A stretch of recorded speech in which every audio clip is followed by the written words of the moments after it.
Nipissing. Thank you very much, Mr. Speaker. Pleased and proud to be able to stand to talk about Bill 57, the Pooled Registered Pension Plans Act of 2014.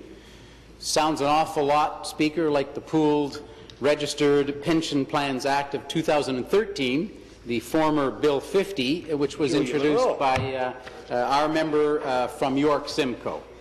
The Ontario PC Caucus, Speaker, has been on the forefront of advocating for PRPPs.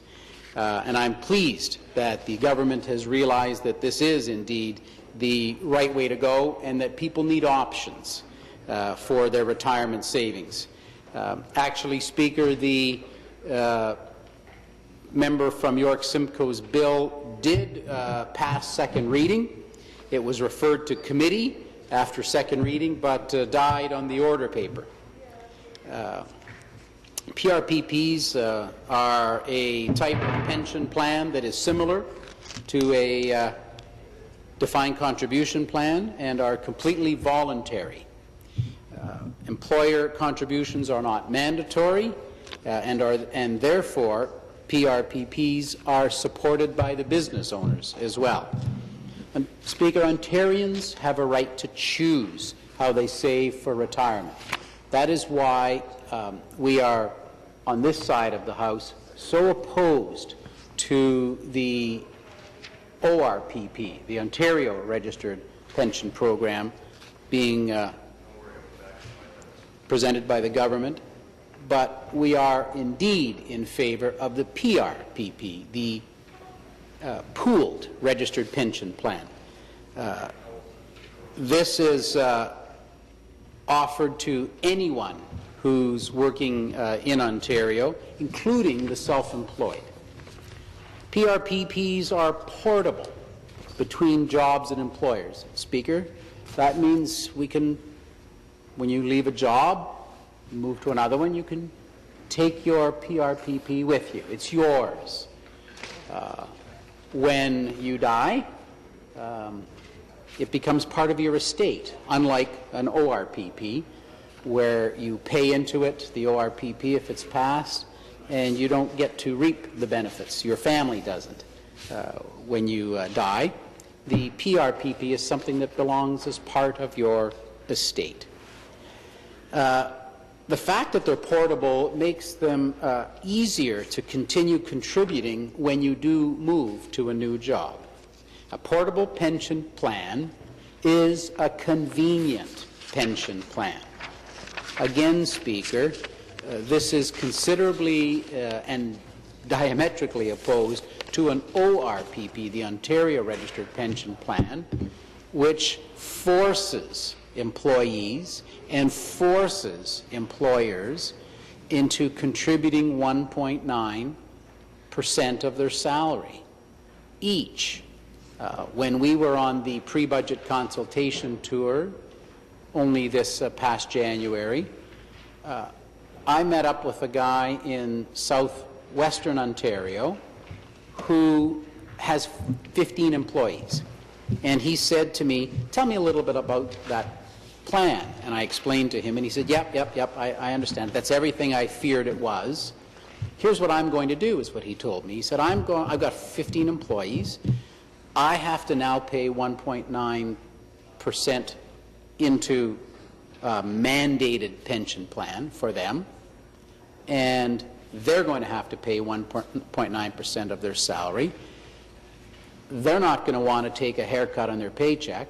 They're going to come to me with their hand out looking for more money to make them equal again, and I've got to take a haircut on an additional 1.9%. So I'm going to fire one of my 15 employees, use that money to pay my share of the ORPP, and to give them a raise to make up for the money that the government's taking.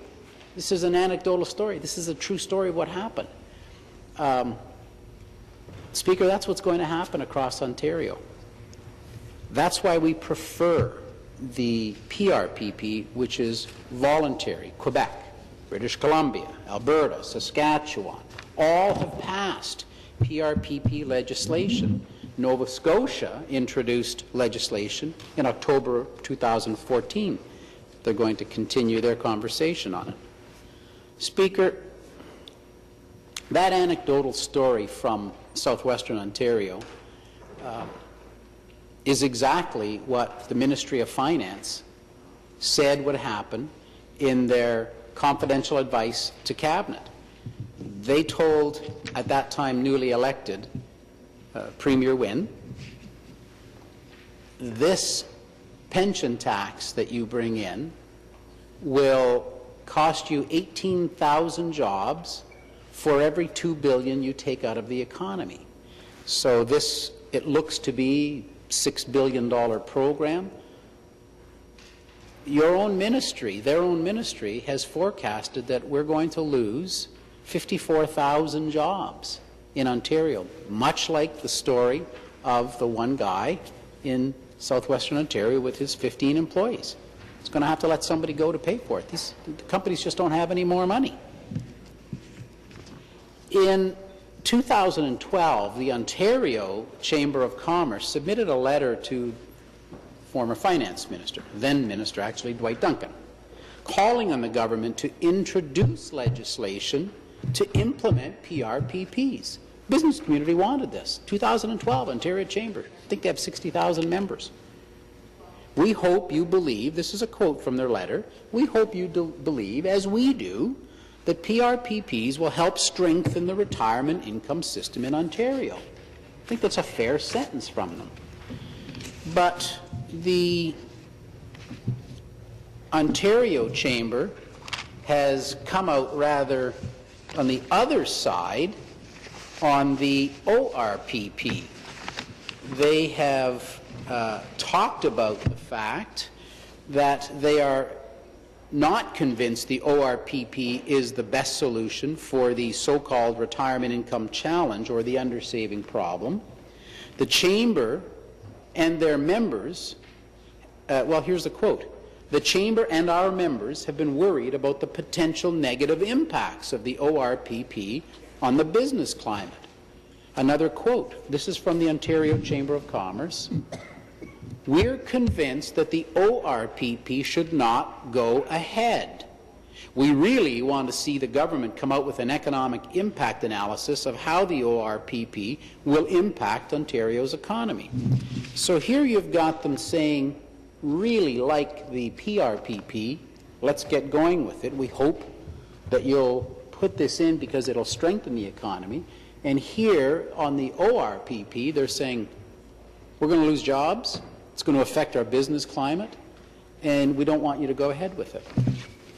In the Chamber's business confidence, they're very concerned that the government is discussing the Ontario Registered Pension Plan at a time when business confidence is already amongst its lowest in the history. Very concerned. So they have just published a report of their business confidence, and if we look here, Speaker, in the question they asked of their members, how confident are you in the Ontario economy right now? And in 2 years ago, the result was 44% were confident in the economy. Last year, it was up to 48%. But this year, it tumbled to 29%. Wow, what have the Liberals done? That's a very big concern. So here's another one. How confident are you in your own organization's economic outlook right now? Again, 2 years ago, 72% were confident in the economic outlook. Last year, it rose to 74%. Bravo. However, this year, again, it has tumbled to 58%. That's almost 20 points. Almost 20 points. Oh, my goodness. So while the Ontario Chamber is in favour of the PRPP, they are vehemently opposed to the ORPP. Now we've got the Canadian Federation of Independent Business, and a similar style you're going to hear, Speaker. In 2012, the CFIB submitted a letter to then Finance Minister Dwight Duncan urging him to, quote, move quickly to implement pooled registered pension plans in our province. We further asked that they wanted to address the problems with the current pension tools by promoting lower fees, shifting admin burdens, etc. So here we are, again, Speaker, with the CFIB asking for urgent implementation of the PRPP, but when it comes to the ORPP, well, like the Chamber, it's a different story. The CFIB asked their members on the implementation of the ORPP, do you support the implementation of the Ontario Retirement Pension Plan? No way. 86% of their members are against it. Now, they went on and said, if implemented, what impact would paying additional ORPP premiums have on your business? 69% of the business community said they would freeze or cut salaries. Wow. 53% said they would reduce the number of employees. And 52% said they would reduce the investments in their business. 13%, by the way, Speaker, said they're going to close down their business. They've had enough. Whether it's skyrocketing hydro rates, the highest payroll taxes in Canada, now the highest aviation fuel tax in Canada, all these other reasons, added together, like the Chamber of Commerce said, this is just not the time when business confidence is at its lowest. So again, the CFIB said about the PRPP, we want you to move quickly to implement it. They like that. And on the ORPP, 86% are against it. You've got people who will reduce their number of employees, close their businesses. The analysis they did says that this mandatory pension plan would cost Ontario 160,000 person years of employment. As well, it would increase the province's unemployment rate by 0.5%. This is the analysis that the CFIB did. They also talk about the fact that if implemented, the ORPP will severely undermine the ability of Ontario's job creators to grow their businesses and continue offering new businesses in Ontario. The ORPP targets small business owners and their employees. The PRPP, being voluntary, helps small businesses. In fact, it helps individual business owners, self-employed people. Forcing additional pension contribution reduces income available to cover essential goods and services for Ontario families. And we all know what the CFIB is telling us. It's going to take 40 years for employees to receive full benefits. And quite frankly, they've surmised that Ontarios don't trust an entity at arm's length from the government, from this government, Speaker, to manage their retirement savings. They think about things like the gas plant scandal or Mars or the Sudbury scandal. They think about that when they think about this government managing their retirement savings. So while they're fully in favour of the PRPP, they are against the ORPP, another organization that is like that. Speaker, in January and February of last year, the Ontario Chamber, who we've spoke about, and the Certified General Accountants of Ontario, they partnered to consult employers on pension reform. Nobody here will disagree that there is a requirement to reform our pension needs in Ontario. Everybody wants to see everyone retire with dignity. But they found that employers are firmly in favour of PRPPs, this is the Certified General Accountants of Ontario, and are much less supportive of the ORPP. Here's what the President and CEO of Sun Life said: I don't think we need to or should mandate retirement saving. That's why they're in favor of the PRPP. That's why our member from York Simcoe brought this bill, Bill 50, to the legislature, and that's why we passed it at second reading. The Association of Canadian Pension Management has championed the concept of PRPPs. The ACPM believes that this kind of innovative new arrangement is key to creating the kind of retirement security that working Canadians deserve. I agree with them, with this ACPM as well, Speaker.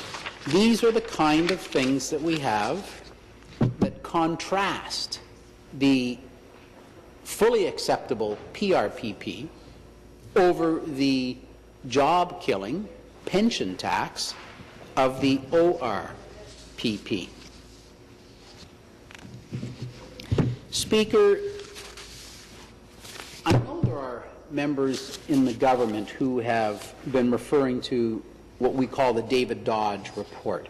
It's a macroeconomic aspects of retirement savings. It's just easier to call it the David Dodge report. Now, it's really interesting to note that Dodge has 7 recommendations, none of which include a provincial pension plan, the ORPP, or the pension tax. In fact, here are a couple of David Dodge's conclusions. Quote, to the extent possible, general social welfare is probably better served by leaving the, inner quote, savings decisions up to individual households. That's the PRPP. That's the choice. That's not a mandatory ORPP, but a voluntary PRPP. He also said increased contributions by employers would likely have a small downward impact on corporate savings. They would also encourage investment in labor-saving technology. We know what labor-saving technology means, Speaker. It's job losses. So you've got the David Dodge report telling you you're going to lose jobs when you put a program such as increased contributions by employers. You've got Ministry of Finance's own documents, which we did unearth through the gas plant scandal hearing. They were some of the documents that we got, and we were able to quote from them because they were released publicly. And that's the document that told us for every $2 billion you take out of the business world, you lose 18,000 jobs.